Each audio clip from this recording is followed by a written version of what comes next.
And we are here at a Lake Norman event, chamber event. I should just say Lake Norman event, because if there's something going on, my buddy is here, Jeff Tarte. Jeff, thank you so much for sitting down with me. You know, you are my friend. You were my favorite mayor. You're my favorite elected official, and by far one of my favorite co-hosts on the show. So you are not a stranger to what we do here, buddy. Thank you so much for taking the time. Joe, I appreciate it. I appreciate you read that exactly as I wrote it.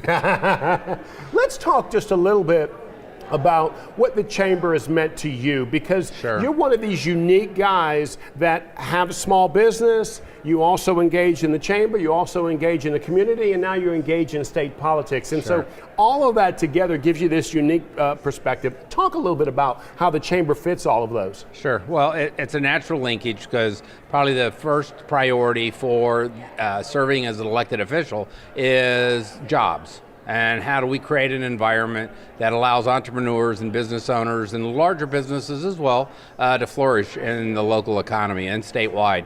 The chamber's special to me because I've been around it since really a little kid, cutting grass and doing things with my dad's small business, who was also a chamber member. So he's the one that taught me to get involved, and it's a way to network and stay close to the business environment and advocate for issues both at a local municipal level as well as state level that impact, again, businesses. I've made this story many times that you and I have this relationship, because when I first met you, you and I started talking about what government can do to help small business, and your statement was? Well, my standard line is always, the best thing they can do is just simply get out of the way. Get out of the way, which I love that, and that's how we got this connection. And from that, we put together this Mayor Small Business Council, where we drove around to all the small business owners and spoke to, 30-something small business people, and the way you connected and wanted to help them truly just endeared my heart, and absolutely endeared the heart of the small business people. How are you doing that now on a state level? Because it's such a bigger task. Well, we engage with the local chambers, and I try to present at local chamber meetings as well as on the state. I'm very actively involved with the North Carolina Chamber of Commerce, and a lot of it's really listening to the business owners, understand what are the things that we're doing or statutorily that may already be on the books that are burdensome, getting in the way, things that we can change, update, modernize, or the best case of all, just simply eliminate. Well, and I'll let you go because there's a bunch of people that want to talk to you.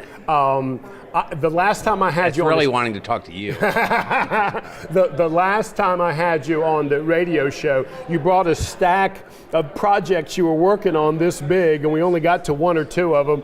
Is there a couple you want to talk about right now, things you're working on for 2018? Sure. Well, there's a number of things we're doing. Redistricting is a big issue right now that we will continue. Class sizes impacts everybody locally that we're trying to address. We're dealing with the opioid crisis. That has implications for business as well and productivity of folks. So there's a myriad of things that we're in the middle of. I'm looking at nurses in schools as an example, as another attribute of something. And I am personally focused on information technology. So globally, I'm looking at how do we introduce and apply technology to drive operating efficiencies and cost of delivering services at a governmental level down.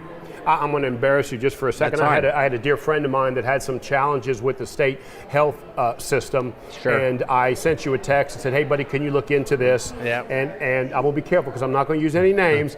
And within 10 minutes, you had taken care of her problem for her, put her in the right position, and I cannot thank you enough.